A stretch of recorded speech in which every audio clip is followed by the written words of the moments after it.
السالمي وعناوين المباراة. طبعا هو فوز مستحق للحياد لنادي الدحيل القطري، لأنه كان الأكثر تنظيم حتى لو كانت قلوبنا مع الاتحاد، ولكن نقول الحق. عنوان المباراة الرئيسي الاستحواذ الناقص في مواجهة تنظيم الدحيل. نعم استحوذت بشكل كبير، بس ايش هو الناقص؟ ناقص ايش؟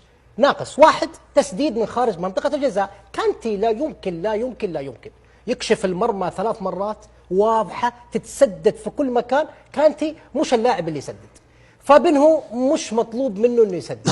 عوار يحب يدور الكورة كثير، فانت استحواذك كله تمرير.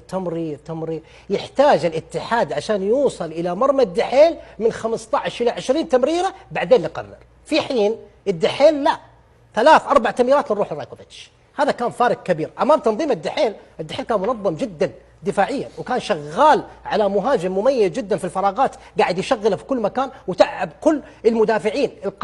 القرار كان متاخر عند نادي الاتحاد. اما عوامل تفوق الدحيل فهي تشكيله واسلوب كونسيسا